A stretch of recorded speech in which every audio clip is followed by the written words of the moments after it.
여호수아 1장 5절부터 제가 봉독합니다. 너의 평생에 너를 능히 당할 자 없으리니 내가 모세와 함께 있던 것 같이 너와 함께 있을 것임이라.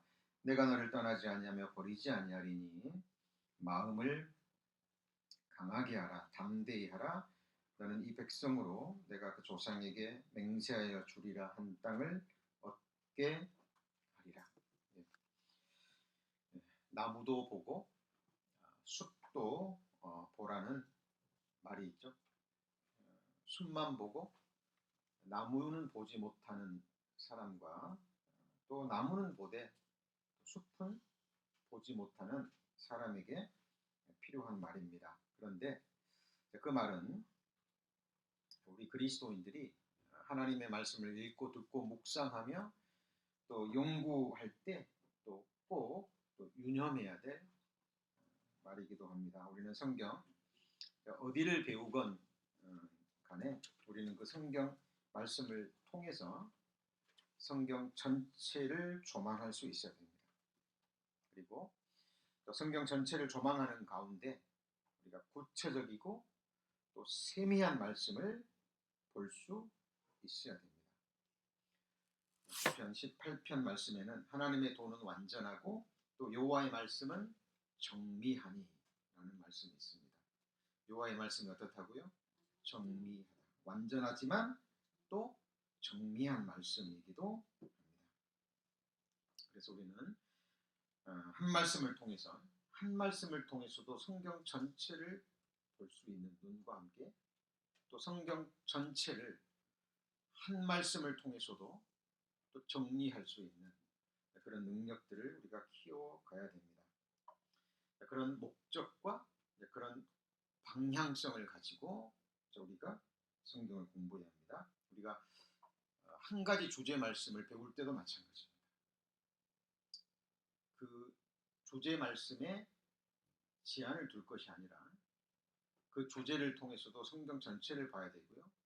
또 그 주제와 상반되는 주제도 우리가 함께 생각할 수 있어야 됩니다. 그래서 넓은 시각을 가지고 말씀을 배워야 됩니다. 또 우리가 성경을 배울 때 참 실수할 수 있는 게 좋아하는 말씀만 또 붙잡는 겁니다. 예를 들면 잠언, 전도서, 시편이라든가 사복음서 같은 우리가 흥미를 끌고 또 우리에게 유익이 된다 싶은 말씀은 또 오랜 시간을 투자하고, 예를 들면 족보 같은 거 사람들 이름 나오면 스킵하는 경우 있죠. 근데 그것도 훈련입니다. 성경에 왜 그토록 많은 족보가 기록되어 있을까요? 사실이기 때문에 그렇습니다. 그 이름들이 적혀 있는 것은 여호와의 기념책에 조만간 내 이름을 확인하게 될 겁니다. 주 앞에 내 형질이 이루기도 전에 나에 관한 모든 것이 주의 책에 기록되어 있다 그랬죠. 그렇죠? 자, 우리가 성경책만 있는 게 아니죠.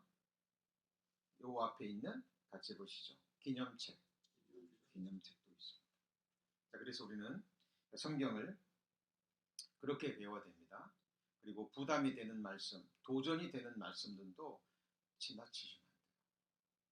그렇죠? 그런 말씀들도 우리가 균형 있게 배워야 됩니다. 너희가 떡으로만 살 것이 아니라, 사람이 떡으로만 살 것이 아니라 여호와의 입에서 나오는 그 다음에 뭐예요? 모든 말씀으로 살 것이라. 그래서 우리가 성경을 깊게 배우되 전체적으로 배워야 됩니다. 특히 수요 말씀은 아주 세미하게 배우고 있습니다. 그러나 그 세미한 말씀을 통해서도 우리가 또 성경 전체를 볼 수 있어야 됩니다. 그리고 무엇보다 중요한 게 성경을 배우시면서 우리 에레미야 1장 12절 말씀 늘 생각하셔야 됩니다. 같이 읽어볼까요? 무릇 지나가는 자여 너희에게는 관계가 없는가? Is it nothing to you, all you who pass by? 자, 이 에레미야 애가의 역사적 배경은요, 남유다가 완전히 멸망해버렸습니다. 그렇죠?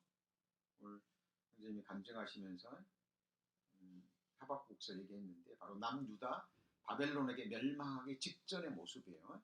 그리고 이제 실제로 멸망해 버렸습니다. 불타버리고요, 포로로 잡혀가고 다 빼앗겨 버렸습니다. 그런데 그 비참한 상황 속에서도요, 이것이 자기 자신과 무슨 관계가 있는지 아무 생각 없이 주어지는 현상을 그냥 생각 없이 받아들이는 인생들이 있었어요. 그러니까 눈물의 선지자 예레미야가 볼 때는 기가 막힌 거예요. 예레미야 선지자의 가슴 속에는 깊은 근심과 슬픔과 아픔이 있습니다. 그런데 그것들을 아픔으로 여기지 못하고 그냥 아무 생각 없이 지나가는 거예요. 선지자를 통해 선포되는 하나님의 말씀을 지나치는 겁니다. 이것이 나와 무슨 관계가 있는지 깨닫지를 못하는 거예요. 북이스라엘이 멸망할 때 남유다도 깨닫지 못했습니다. 우리나라로 치면 북한이 철저하게 멸망당해버렸는데 그걸 보고도 깨닫지를 못합니다. 그러나 시간 차이만 있을 뿐 남유다도 이방 민족의 침략을 받아서 그 말발굽알에 처참하게 짓밟힙니다.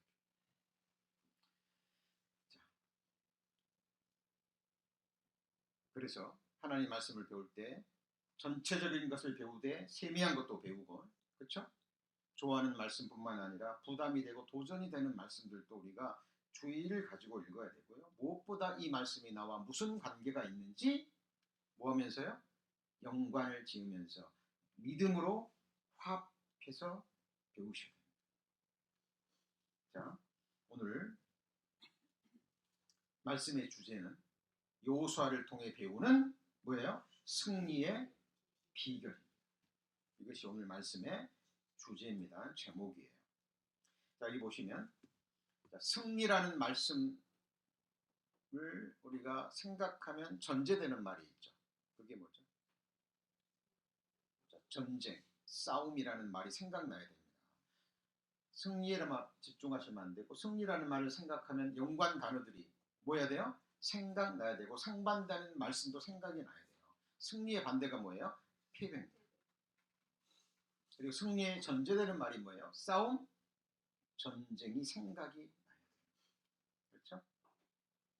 자, 구원받은 이후 우리의 신앙생활은 주님 얼굴을 볼 때까지, 우리가 영원한 안식에 들어갈 때까지요, 쉼없는 치열한 영적 전쟁의 연속입니다. 그런데 이 승리는, 이 전쟁은 승리가 보장된 전쟁이에요. 뭐가 보장됐다고요? 승리가 보장되고 확전된 전쟁입니다. 그러나 승리가 보장됐다 그래서 싸우지도 않고 맞서지도 않고 전쟁터에 나가지도 않고 승리할 수 있는 것은 아니에요. 그죠? 그런데 소두에 말씀드렸듯이 신앙생활이 그냥 치열한 영적 전쟁이라는 한쪽 그 방향만 계속 생각하면 신앙생활은 삭막해지는 거예요. 맞는 얘기지만, 그죠? 맞는 얘기지만 그 부분만 우리가 집중한다면 사람은 삭막해지고요. 어떤 신앙생활의 어떤 기쁨과 즐거움이 사라질 수도 있습니다. 이건 한 부분이에요. 신앙생활의 한 부분을 성경에서는 말하고 있는 겁니다. 제가 서두에 말씀드렸죠. 나무는 보고 숲은 보지 못하고, 숲은 보는데 뭘 못 봐요? 나무는 보지 못하고. 뭐도 보고요, 숲도 보고 나무도 보고, 나무를 통해서 숲도 봐야 되고 숲을 통해서 세미한 나무들도 보는 능력을 키우셔야 됩니다. 자, 그래서 구원받은 그리스도인들의 신앙생활의 정의가 뭡니까? 말 그대로 하나님을 믿고 앙망하는 생활이에요. 하나님과 하나님의 약속의 말씀을 믿고 그 다음에요, 소망하는 생활입니다. 그건 신앙생활의 정의예요. 근데 단조롭죠. 맞는 얘기지만 단조롭습니다. 그래서 성경을 깊이 넓게 배우지 않잖아요. 그러면 시간이 지나면 이제 매너리즘에 빠져버립니다. 그래서 신앙생활 함께 모여 예배 드린다고 그러고 예배하고 잠깐 교제한다고 간증하고 잠깐 성김 봉사하고 또 가고, 이게 신앙생활의 전부인가? 이게 뭐지? 생각할 수 있습니다. 그래서 정말 신앙생활이 무엇인지 하나님께서 성경 속에 여러 비유와 모형으로 우리에게 보여주셨습니다. 자, 오늘 제목만 딱 보면 신앙생활은 뭐예요? 전쟁이죠. 전쟁이죠. 그러나 이 전쟁이라는 이 말씀 속에 깊이 들어가면 또 여러 가지 우리가 주제들을 발견할 수 있습니다. 신앙생활이 무엇입니까? 하나님을 믿고 바라는 생활입니다. 그런데 그래도 구체적으로 들어가면 어떤 모습일까요? 그래서 지금부터 제가 말씀을 드릴 때요, 성도님들은 집중하시고 마음에 창을 하나 딱 띄워 놓으시고 제가 말씀을 드리면, 말씀이 선포되면 마음의 창에 한번 이미지로 그림을 그려보셨으면 좋겠습니다. 뭘 그린다고요? 그림. 마음의 창에 그림을 한번 그려보십시오. 그리고 오늘의 주제가 되는 말씀은 제가 후반부에 집중적으로 말씀드릴 겁니다. 서두에 전반부에 말씀드린 것과 연관시켜서 큰 그림에서 오늘의 주제를 볼 거예요. 자, 우리의 신앙생활을 비유와 모형, 하나님 믿고 바라는 생활인데 구체적으로 들어가면 이런 모습들이 있습니다. 그리고 제가 좀 전에 말씀드렸죠. 이것이 누구와 연관시켜야 돼요? 나 자신과 내 신앙생활과 연관시켜야 돼요. 신앙생활은 건축과 같습니다. 뭐와 같다고요? 건축. 제가 오늘 기도할 때 그랬죠. 내가 이 반석 위에 뭘 세워요? 내 교회를 세우니. 주님도 지금, 예수님도 건축하고 계셔요. 예수님이 영원히 거하실 눈에 보이지 않는 영원한 성전을 뭐하고 계셔요? 짓고 계십니다. 근데 성전이 누구예요? 바로 저와 여러분들, 모든 구원받은 그리스도인들이죠. 자, 건축하려면 터가 있어야 돼요. 그 터가 누굽니까? 예수 그리스도라는 터, 반석입니다. 어떤 사람은 나무나 짚이나 풀로 집을 짓고 어떤 사람은 뭘로요? 금과 은과 보석으로 집을 지어요. 주님 앞에 가면요, 드러납니다. 무엇으로 집을 지었는지, 그리고 그 집이 튼튼한지 튼튼하지 않은지 나에게 불이 통과하는 게 아니라 뭐가요? 내가 지은 집에 불이 통과해요. 이게 고린도전서 3장의 이야기죠. 그렇죠? 자, 우리는 지금 건축하고 있습니다. 사랑하는 자들아, 너희는 너희의 지극히 거룩한 믿음 위에 뭘 건축해요? 자기를 건축하고. 유다서 1장의 말씀이죠. 너희도 성령 안에서 하나님의 거하실 처소가 되기 위하여 그리스도 예수 안에서 지어져 가느니라. 에베소 2장 말씀입니다. 누가복음 14장에도 예수님이 직접 말씀하셨죠. 너희 중에 누가 망대를 지으려 할 때 뭘 지어요? 망대. 파수꾼이 망보는 곳입니다. 지으려 할 때 예산을 미리 생각해야 되지 않겠느냐. 내가 이 망대를 완공할 수 있을지. 자, 건축은요 뭐가 돼야 돼요? 완공이 돼야 돼요. 그래야 들어가 살 수 있는 겁니다.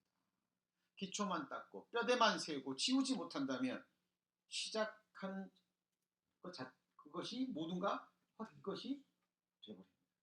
우리는 지금 뭐하고 있어요? 건축하고 있어요. 저와 여러분 성도들이 영원히 함께할 그 아름다운 집을 짓고 있는데 예산을 생각해야 됩니다. 뭐까지 해야 돼요? 목숨까지.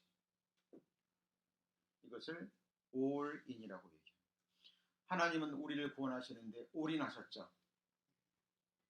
올인하셨죠? 우리를 사랑하시되 끝까지 사랑하셨어요. 그렇다면 우리가 주님을 따르는데도, 우리 신앙생활을 하는데도 어디까지요? 끝까지. 그렇죠? 신앙생활은 건축과 같습니다. 그리고 디모데전서 3장에도 너희가 하나님의 집에서 어떻게 행해야 될 것을 자세히 이루겠다 말했죠. 이 집은 하나님의 집이요 진리와 기둥의 터니라. 자, 그러면 교회라는 하나님의 집을 세우는데 재료가 뭐예요? 진리의 기둥, 말씀인 거예요. 그죠? 진리의 기둥과 터, 금과 은과 보석, 하나님의 말씀으로 지어가는 집입니다. 잠언 24장 4절 말씀을 한번 잠언 24장.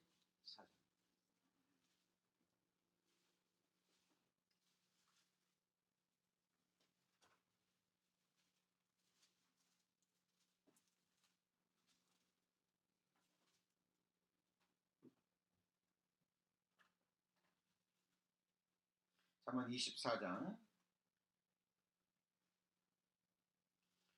4절에 보시면 한번 같이 읽어볼까요? 또 방들은 지식으로 말미암아 각종 귀하고 아름다운 보배로 채우게 되느니라. 자, 여기서 방들은 뭘 말할까요? 우리들입니다. 건물마다 서로 연결됩니다.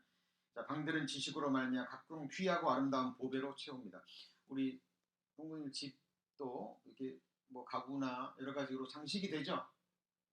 내가 편안히 거할 수 있도록 질서 있게 아름답게 안식처가 될 수 있도록 꾸밉니다. 마찬가지예요. 나라는 방, 나라는 성전, 무엇으로 꾸며요? 금과 은과 보석으로. 이게 뭘로 꾸미는 거야? 하나님의 말씀으로 꾸미는 겁니다. 근데 느헤미야의 4장에 보잖아요. 느헤미야 4장에 보면 성벽을 다시 재건하는데 사마리아 사람들이 방해를 해요.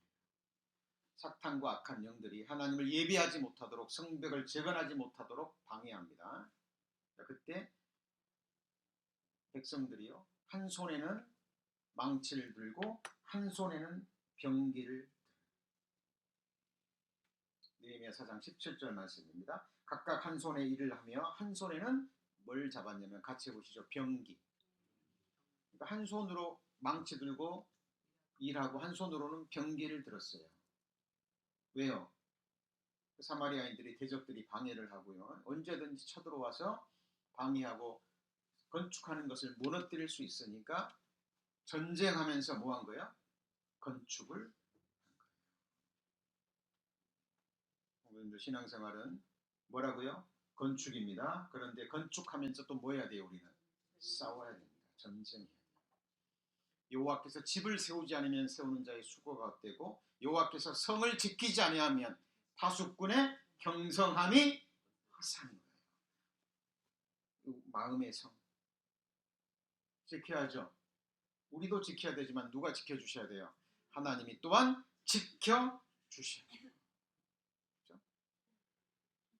이제 우리 자녀들 키우면서요, 우리 자녀들의 마음의 성에 허탄한 것들이 들어오지 않도록 우리 부모님들 하나님 앞에 무릎을 꿇고 기도하고 구하셔야 돼요.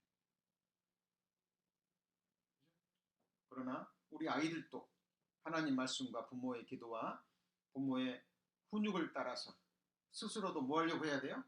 지키려고.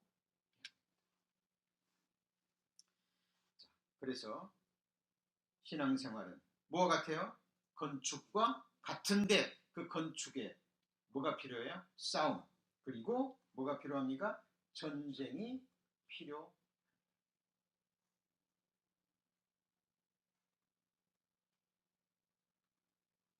자, 건축입니다. 신앙생활은 건축.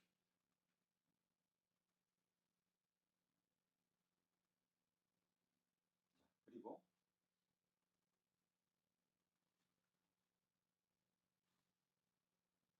두 번째 모형이 있는데요.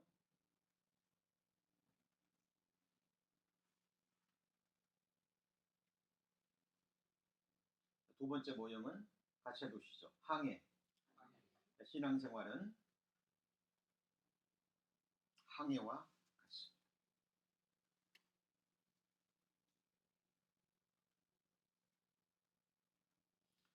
자, 항해는 뭐 하는 거예요? 세상이라는 바다 위에서 배를 타고 항해하는 거예요. 그렇죠? 성경에 바다 그러잖아요. 그러면 세상의 모형입니다. 세상을 어떤 비유로 말씀할 때 얘기하는 거예요. 이 세상이라는 바다를 지나서 어디에 도착해요? 같이 해보시죠. 소원의 항구.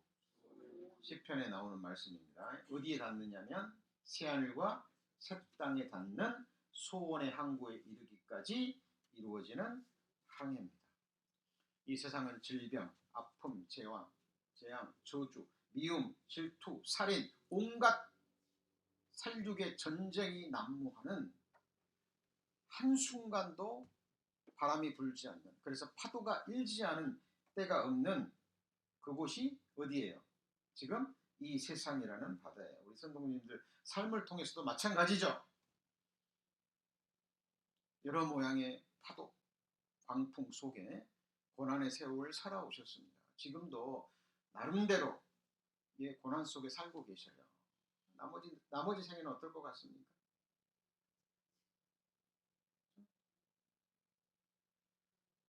이제 어린 아이들이야 이제 성장하면서 강건해지고, 그렇지만 20대 중반을 넘어가면 그때부터 사람은 뭐 하기 시작해요? 네? 늙어가기 시작하고 퇴화해 가기 시작합니다. 그렇죠? 그리고 결국 늙어가다가 슬픔 중에, 재앙 중에, 사고 가운데 어느 날 갑자기 죽음을 맞이하고 이 세상을 끝내고 영원한 세상으로 가게 돼 있어요. 근데 하나님이 우리에게 약속하신 세상 같이 해보시죠. 오는 세상, 오는 세상이 있습니다. 복음서에 보면 예수님이 비유로 말씀하신 그날 저녁에 저편으로 건너가자 말씀하셔요. 조각배를 타시고 제자들과 함께 어디로 건너가요? 저편으로. 눈물도 슬픔도 아픔도 없는 영원한 기쁨의 나라로 건너가자. 예수님이 타고 계신데 광풍이 불고 파도가 일어서 바닷물이 배 안으로 들어옵니다. 죽을 것 같은데 예수님은 저 뒤에서 주무시고 계세요. 제자들이 뭐라고 얘기하죠? 우리가 죽게 된 것을 돌아보지 아니하시나이다. 예수께서 잠잠하라 그 말씀 한마디에 배가 잠잠. 자, 우리는 지금 신앙생활하고 있습니다. 예수님이라는 구원의 방주에 우리 성도님들 타고 계십니까? 타고 계시죠? 예수님이 거하고 계시지만 이 세상에 광풍이 불기 때문에 교회가 흔들릴 수도 있고 이 구원의 방주가 흔들릴 수도 있고 물이 배 위로 들어올 수도 있습니다. 그런데 배 파도가 쳐서 물이 들어오면 퍼내면 돼요. 근데 문제는 뭘까요? 배가 구멍이 나서 새버리면 그건 답이 없어요. 그런데 노아의 방주는 뭐가 칠해져 있죠? 엽청. 예수님의 방주는 뭐가 칠해져 있죠? 예수님의 보혈이 발라져 있습니다. 그렇죠? 물이 들어오면 퍼내면 돼요. 물이 새지는 않습니다. 그리고 전능자가 계셔요. 하나님이 때가 되면 잠잠하라 하면 또 파도는 잠잠할 겁니다. 예수님이 거하시는 배, 구원의 배입니다. 조각배이지만 그 배는 파손되어 안 돼요. 파손되지 않습니다. 근데 문제는 이제 사탄 마귀 약한 영들이 역사해서요. 그렇죠? 주님이 계시고 복음이 있는 그 구원의 방주에서 벗어나게 하는 겁니다. 이게 누구의 괴계예요? 사탄 마귀 악한 영들의 괴계입니다. 그래서 항해에도 전쟁이 있고 싸움이 있어요. 파도와의 싸움, 광풍과의 싸움, 자신 안에 있는 연약함과 두려움과의 뭐가요? 싸움이 있는 거예요. 우리는 생각하셔야 돼요. 그리고 노아의 방주는 뭐가 없죠? 키가 없어요. 항해는 반드시 뭐가 있어야 돼요? 목적지가 있어야 돼요. 그렇죠? 보통 배는 선장이 키를 잡습니다. 그런데 예수님의 배, 방주의 키는 누가 잡아요? 예수님이 잡았어요. 눈에 보이는 키가 없습니다. 방주는 바람에 의해서 움직이죠. 노아의 방주의 최종 목적지는 어디예요? 아라랏산. 같이 해보시죠. 아라랏산. 그래서 성경에서 바람은 성령의 모형과 상징입니다. 예수님 말씀하셨죠. 바람이 임의로 불매 어디서 와서 어디로 가는지 모르듯이 하나님의 성령의 역사도 그와 같다라고 얘기해요. 자, 우리의 배는 키가 없습니다. 돛담배입니다. 뭘 받아야 돼요? 성령의 바람을 맞고 최종 목적지는 어디죠? 소원의 항구. 눈물도 슬픔도 아픔도 죽음도 없는 새하늘과 새 땅에 이르는 그때까지 항해입니다. 지금 이 자리에 임재 계시는 누구를 볼 수 있어야 돼요? 예수 그리스도를 볼 수 있어야 돼요. 소원의 항구에 이를 때까지. 시편 107편 30절입니다. 시편 107편 30절. 자, 기록해 놓으셨다가 집에 가서 한번 전체를 읽어보시면 어쩌면 그렇게 우리 성도님들이 살아온 인생과 똑같은지 발견할 수 있을 겁니다.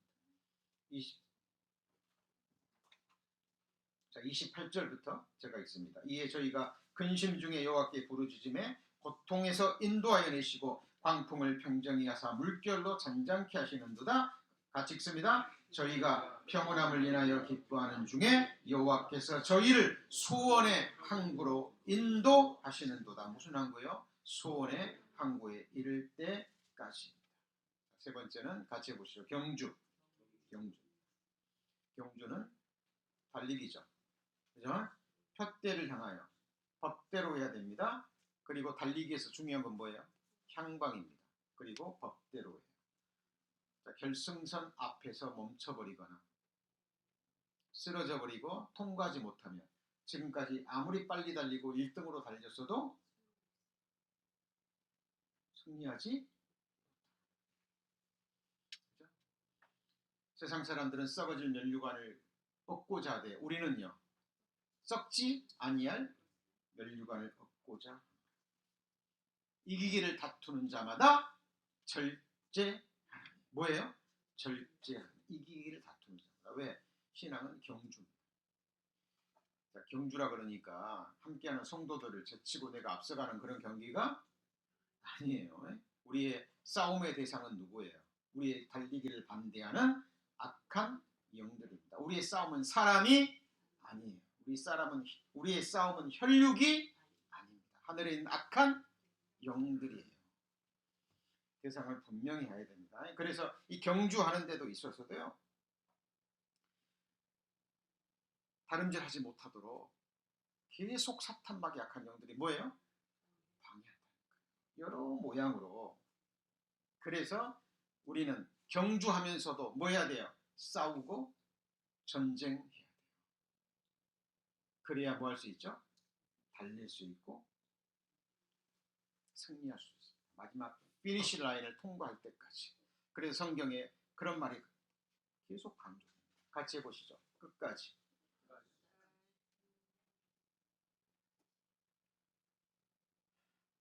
푯대가 이제 보입니다. 역사적으로도 보여요. 여러분, 초대교회에 벌써 말세가 시작된 거예요. 2000년이 지났습니다.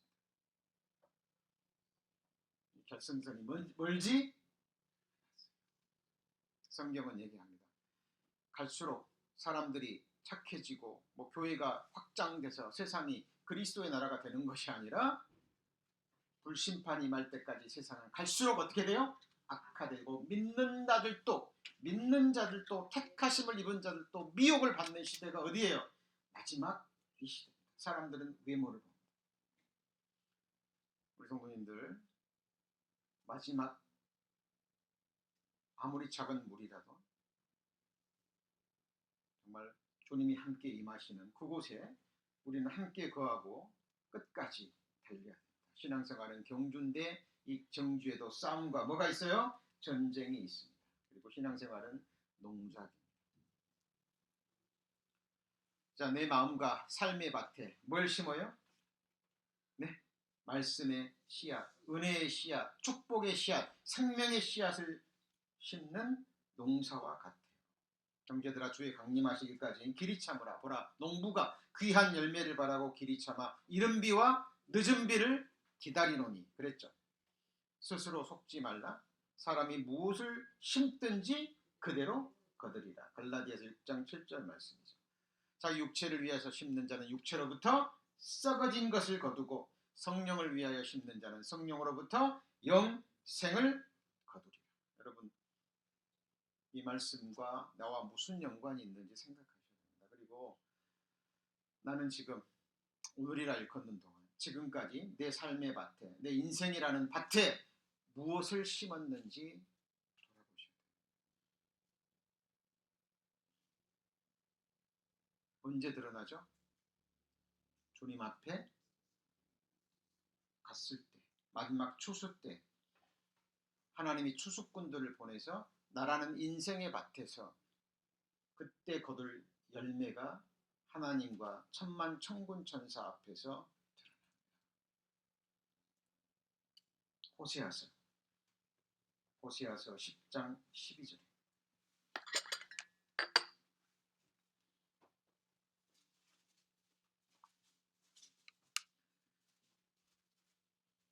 호세아서 10장 12절입니다.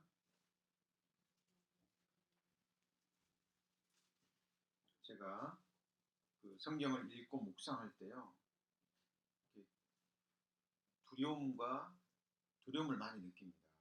근데 제가 이번에 이 묵상 말씀을 쓸 때는요, 마음의 떨림과 함께 이 타이핑을 하는 저희 손까지 떨렸던 것들은 처음이에요. 배가 고프면 가끔씩 떨리긴 합니다만 그런 떨림이 아니라 내가 느낄 수 있잖아요. 그죠? 내가 느낄 수 있습니다. 그래서 경률이 엄마한테요, 그런 말 했어요. 묵상글 쓰면서 내가 마음의 떨림과 함께 이 타이핑을 치는 손이 떨리는 것은 처음이에요. 왜냐하면 이 말씀이 내게 주시는 마지막 경고일 수도 있고요, 제가 사랑하는 모든 사람들에게 해당되는 말씀일 수도 있기 때문에. 호세아 선지자는요, 북이스라엘의 마지막 선지자입니다. 언제 선지자라고요? 북이스라엘이 멸망하기 직전의 마지막, 아수르로부터 네 번째 침략때 그때서 무너집니다. 세 번 침략할 동안에는요, 이 아수르 왕이요, 주권은 줘요. 조국만 잘 바치고 나만 잘 섬겨라. 그러면 주권은 빼앗지 않는 거예요. 호세아 선지자가 계속 얘기합니다. 근데 이때가 마지막 경고예요. 자, 호세아서 10장 12절에서 가장 중요한 것은 뭐냐면, 같이 해보시죠. 지금이. 오늘도 아니에요. 언제가요? 지금. 회개의 기회를 그렇게 줬는데 깨닫지를 못합니다. 공의에, 이 절구에 놓고 미련한 자와 곡식을 찌으면 곡식의 껍질은 벗겨지는데 미련한 자의 뭐는 벗겨지지 않아요? 미련은 벗겨지지 않는 거예요. 그게 나일 수 있다는 거예요.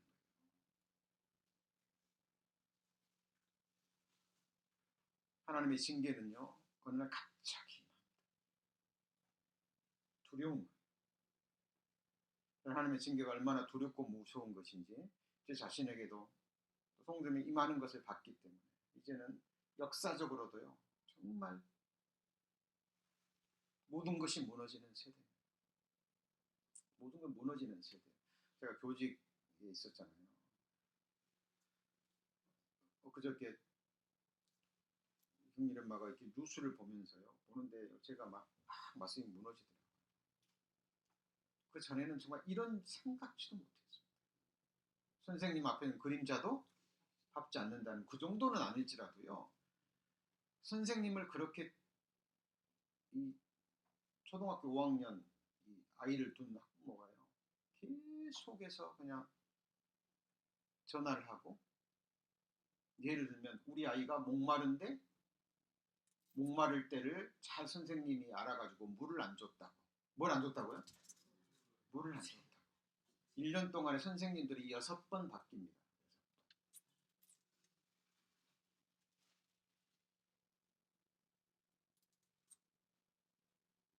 뭐 몇 번 바뀌었다고요?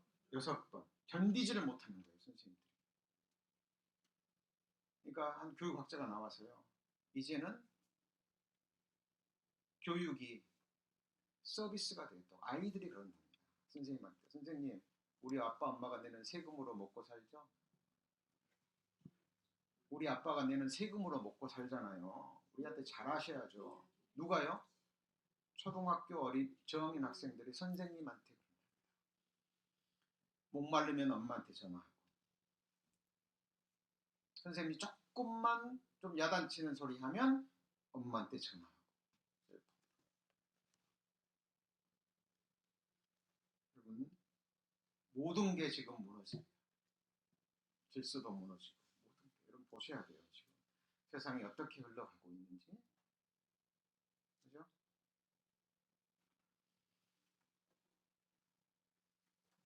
저는 늘 정말 그날이 되면 그날이 오늘이기에 오늘을 그날로 여기고, 제가 죽는 날도 그날이 되면 뭐예요? 오늘이에요. 주님 오시는 날도 그날이 되면 언제예요? 오늘이에요. 같이 해보시죠. 오늘이라 일컫는 동안. 육신적인 것은 오늘 먹을 것이 있고 입을 것이 있고, 그죠? 이 한 몸 잠깐 쉴 수 있는 공간이 있으면 감사합니다.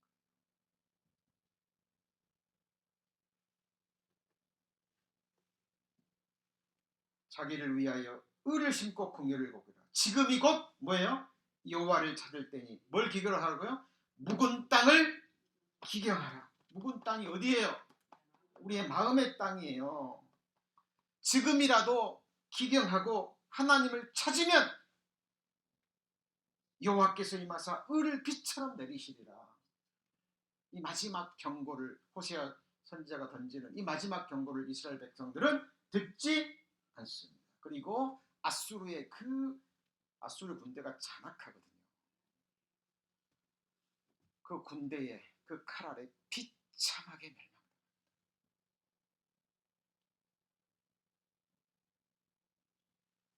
이 말씀이요, 저에게 주시는 경고일 수도 있고, 처음으로요, 이 묵상글을 쓰는데 이 손이 떨린 것은 정말 처음. 그리고 지금이라는 말이요, 제 마음판에 확 닿았어요. 저는 저 자신을 위해서 가장 먼저 이 은혜의 말씀, 축복의 말씀, 생명의 말씀을요, 제 마음과 삶에 계속 심습니다. 어떨 때는 좀 몸이 힘들고요, 말씀이 안 들어올 때는 더더욱 붙잡아요, 목숨으로. 그게 제가 하나님 앞에 생존하고, 그죠? 유일한 길이기 때문에 그렇습니다. 눈물을 흘리며 씨를 뿌리는 자는 진정 기쁨으로 단을 얻고 돌아올 겁니다. 너는 아침에 씨를 뿌리고 저녁에도 손을 놓지 말라. 이것이 잘 될는지 저것이 잘 될는지 네가 알지 못합니다. 계속 우리 성도님, 부모님들, 어린아이 자녀 계속 이 축복의 씨앗 심으셔야 합니다. 우리 아이들의 마음밭에 계속 어떤 말씀이 심겨지고 어떤 말씀이 잘 될지 우리 알아요, 몰라요? 모릅니다. 계속 심어요. 고린도서 3장 6절에도 나는 심었고 아볼로는 물 주었으되, 사도 바울이 말씀 전하는 것을 뭐라고 표현해요? 나는 심었고, 어디다가요? 성도들의 마음밭에, 인생의 밭에 심었고, 아볼로는 물을 주었고, 자라게 하시는 분은 누구예요? 하나님입니다. 열매를 맺게 하시는 분도 누구죠? 하나님이십니다. 너희가 거듭난 것이 썩어질 씨로 된 것이 아니요 항상 있고 살아있는 하나님의 말씀으로 되었느니라. 신앙생활은 뭐예요? 농작입니다. 농부가 농사 싸우면서 합니다. 무엇과 싸워요? 장인과 싸우고, 자기 게으름과 싸우고, 광풍과 싸우고. 싸우지 않으면 농사도 지을 수 없습니다. 성장입니다. 갓난아이가 장성한 자가 될 때까지 그냥 됩니까? 아닙니다. 싸워야 됩니다. 갓난아이가 처음에는 젖을 먹고 죽을 먹고 밥고 고기를 먹습니다. 우리도 마찬가지예요. 처음에는 신령한 젖, 밥과 같은 말씀, 그리고요 장성한 자의 식물을 먹고 자랍니다.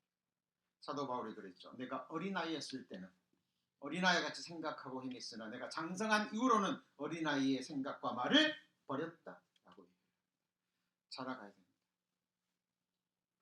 그렇죠? 신앙생활은 뭐가 같아요? 성장입니다. 그리고 오늘 주제와 연관되는 겁니다. 애굽에서 광야를 지나 어디까지요? 가나안까지 가는 여정입니다. 뭐가요? 우리의 신앙 생활이 그렇습니다. 이걸 좀 더 구체적으로 살펴보면 이렇습니다. 자, 이스라엘 보이시죠? 이스라엘 애굽의 압제 아래서 이스라엘 백성이 고난을 받습니다. 10가지 이적, 마지막에 장자 죽는 재앙, 6월절 어린 양의 피로 출애굽하죠. 자, 그리고 홍해 바다에서 애굽의 군대가 몰살당하고 여기를 통과합니다.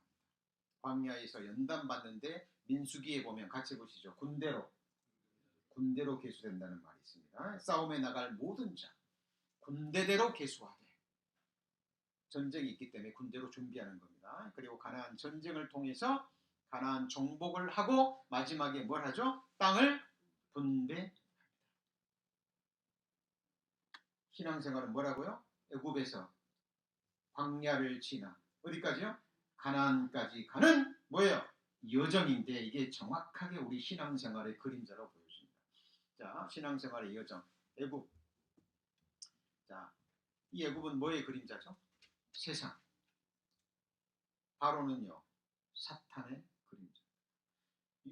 예수 그리스도, 6월절 어린 양 되시는 예수 그리스도께서 희생이 되셨느니라. 우리 세상에서 출애굽했습니까? 무엇의 능력으로요? 6월절 어린 양의 피의 공로로.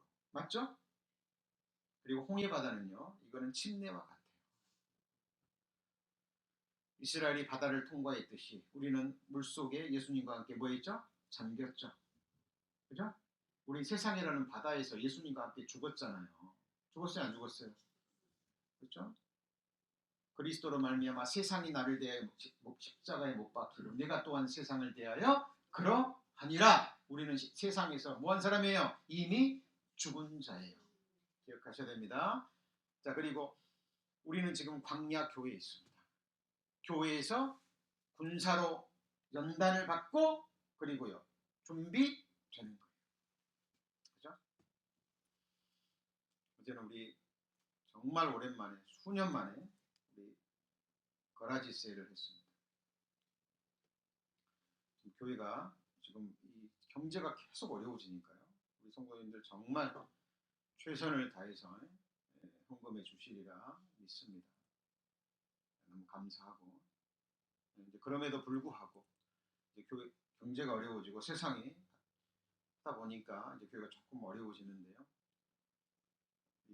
성도님들이 정말 좋은 도네이션 해주셔가지고 또 모임을 통해서 한번 하자 하는 결이 됐을 때, 그죠?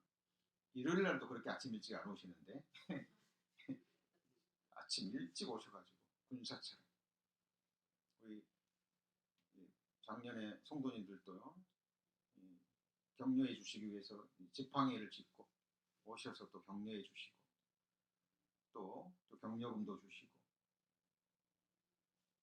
그리스도의 뭐처럼요? 군사처럼. 그죠? 정말 은혜로운 시간이었어요. 하나님 앞에 너무 감사한 시간이었고, 자, 우리는 그리스도의 군사로 부름 받았습니까? 맞죠? 대장 되시는 예수님이 돌격하면 뭐 해야 돼요? 돌격하는 거예요. 정지하면 정지해야 되고, 후퇴하면요, 후퇴. 그죠? 자, 우리는 광야교회에서 연단 받으면서 주의 군사로 일합니다. 그리고 이거는 사탄과의 뭐예요? 전쟁입니다. 가나안 땅을 얻는데 그냥 얻는 게 아니라 뭐해서 얻어요? 싸워서 얻고 마지막에는 땅을 뭐하죠?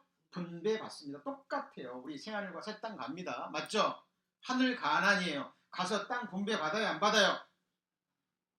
받아요? 안 받아요? 받습니다. 같이 해보시죠. 내게 줄로 재어준 구역은 아름다운 곳에 있으며 우리 성도님들은 저는 몇 골 권세를 받을까요? 아니면 심한 책망을 받을까요? 10골 권세, 5골 권세. 복음서에 나옵니다. 그 말은 10골, 5골만 있는 게 아니라 10골, 9골, 7골. 그죠? 있는 거예요. 물론 모든 땅이 우리가 누릴 수 있는 땅이지만 특별히 내게 주어진 구역이 있다니까요. 이게 뭐냐면 같이 해보시죠. 나의 잔, 나의 잔, 나의 기업. 옛날 황제가 있고 분봉왕이 있을 거죠. 그죠? 만왕의 왕 되시는 예수님. 왜 만왕이 나올까요? 만왕의 왕 되시는 예수님 아래 누가 있어요? 만왕이 있는 거예요. 권세입니다. 물론 그 권세는 같이 해보시죠. 섬기는 권세. 신앙생활. 여호수아의 승리의 비결 단순합니다. 너무 잘 아시는 거예요. 믿음의 순종. 뭐라고요? 믿음의 순종. 믿기 때문에 순종하는 거예요. 출애굽기 17장에 보면 나와 싸워라 그러니까 나가 싸워라 그러니까 여호수아가요 두 말 없이 나가 싸웁니다. 아주 심한 전쟁이 있어요. 모세가 손을 들면 이기고 내리면 지고. 그럴 수도 있잖아요. 아, 모세 당신이 나가 싸우지. 왜 내가 가장 앞서서 싸워가야 됩니까? 내가 칼바지입니까? 교회 안에서 예수님이 뭔가를 주면, 예를 들어 연말이 되면 이제 또 다시 뭐 직분 얘기 나옵니다만, 저희 교회는 너무 적은 규모이기 때문에, 그래서 그 직분 중에 누가 주시는 거예요? 네? 제가 줍니까? 제가 무슨 권한? 누가 주시는 거예요? 대장 되시는 예수님. 그렇죠? 그때 우리는 뭐 해야 될까요? 믿음의 순종. 여호수아가 나가 싸웁니다. 여리고 전쟁할 때요, 말이 안 되는 전략이에요. 아주 강한 성인데 뭐 제대로 된 전략을 가지고 싸워야 되는데, 하루에 한 바퀴씩 돌고 7일째는 7바퀴 돌고 마지막에 내리는 소리 질러라. 이게 뭐예요? 전략입니다. 여호수아는 그대로 뭐 했죠? 순종.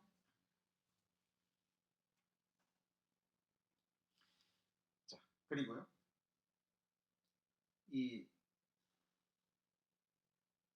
그때도 그랬지만 하소랑 야빈이 주변 나라들 왕들을 모아서 연합 전쟁을 일으킬 때도 마찬가지예요.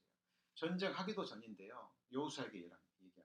그들을 내가 붙일 테니까, 엄청난 병거와 군사들이 있는데 내가 너희 이기게 할 때, 그것들을 탈취물로 취할 때 병거는 불태워버리고 말의 뒷발 힘줄은 잘라버려라, 끊어버려라 그래요.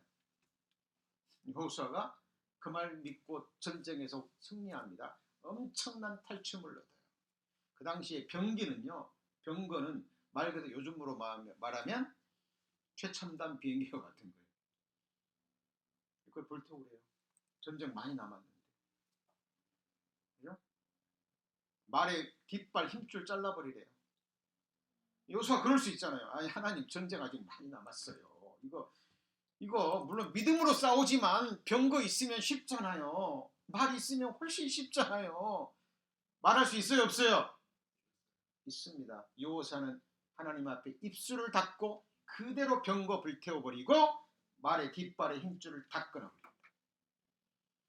예수님이 왜 그렇게, 하나님이 왜 여호수아를 했을까요? 눈에 보이는 병거 의지할까?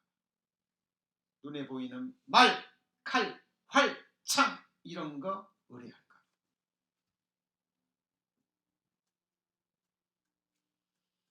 우리는 가나안 전쟁은 무엇으로 싸우는 거예요? 같이 해보시죠. 믿음으로. 여호수아를 믿는 뭐로요? 믿음으로 싸우는 거예요. 우리 성도님들도 이 험악한 세상에서 이 신앙생활 무엇으로 싸워요? 말씀 믿는 믿음으로 싸우는 거예요. 자, 그리고 담대함. 오늘 본문에 나왔죠? 제가 읽었죠? 담대하라. 내가 모세와 함께 있던 것 같이 함께 있을 것이라 담대하라. 그러니까 여호수아 싸움 나가면서 두렵고 떨었어요? 아니죠. 담대함으로 싸움. 믿음의 담대함. 자, 그리고 믿음 안에서 지체들과의 합력과 합심기도. 여호수아가요, 그대로 명하니까 이스라엘 백성들이 하나같이 움직였죠. 여호수아가 딱 순종해 버리니까요, 다른 지체들도 아니요, 여호수아요, 여호수아 장군이요, 이렇게 하면 안 됩니다. 우리가 전략을 세우고 잘 해야죠. 그랬습니까? 일사불란하게 움직였죠. 일사불란하게 움직였죠. 합력했어요. 마지막에는 온 백성들이 함성 지름으로 무너졌죠. 뭐 했죠? 순종.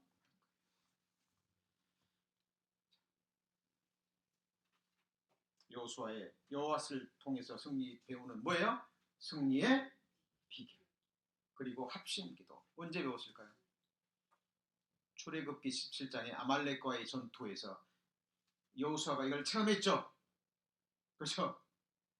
여호수아는 똑같이 싸우는데 모세가 기도하면 이기고 손 내리면 지고, 아론과 홀이 손 들고 있으니까 끝까지 이겼다라는 것을 여호수아가 나중에 알았어요, 몰랐어요?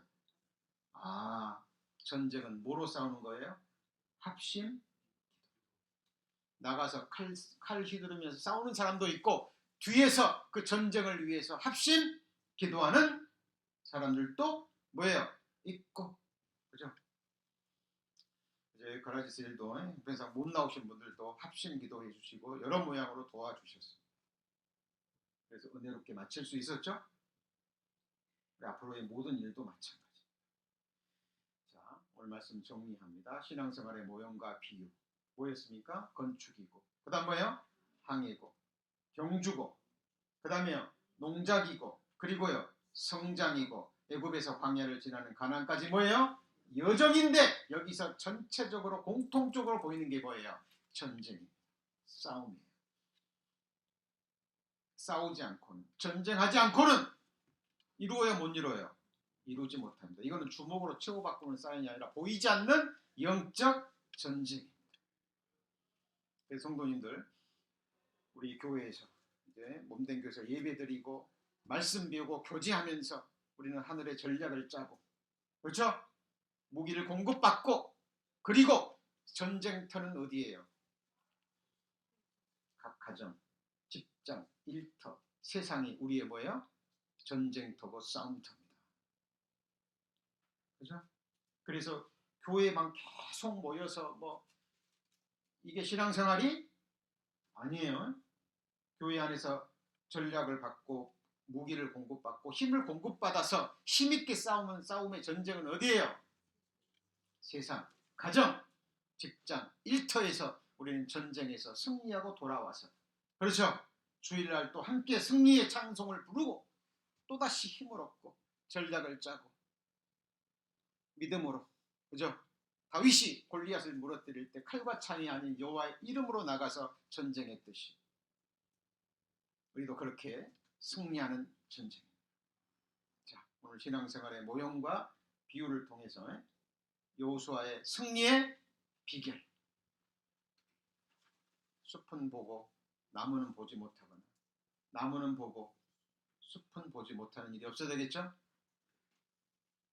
한 주제를 통해서도 전체를 보고, 성경 전체를 통해서 한 말씀을 보고, 세미한 말씀을 통해서도 성경 전체를 보고, 우리 신앙생활에 지금만 보는 것이 아니라 영원에서 영원까지 하나님의 관점으로 세상을 바라보고 역사를 바라보고 우리의 인생을 바라보는, 그리고 무엇보다 하나님이 약속하신 그 마지막 아름다운 결말을 바라보는, 그래서 최후의 승리를 우리 발밑에서 확인할 때까지 우리 함께 힘있게 나아가는 저희들 되기를 소망합니다. 기도하시겠습니다. 하나님,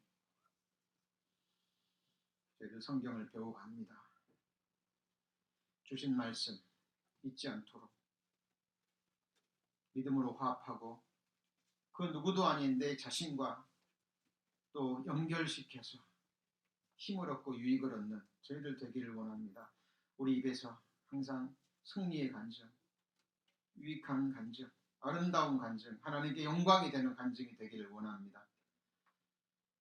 무엇을 행할 때마다 자원함으로 기쁨으로 감사함으로 행하는 저희들 되게 하여 주옵소서. 우리 구주 예수 그리스도의 이름으로 기도합니다. 아멘.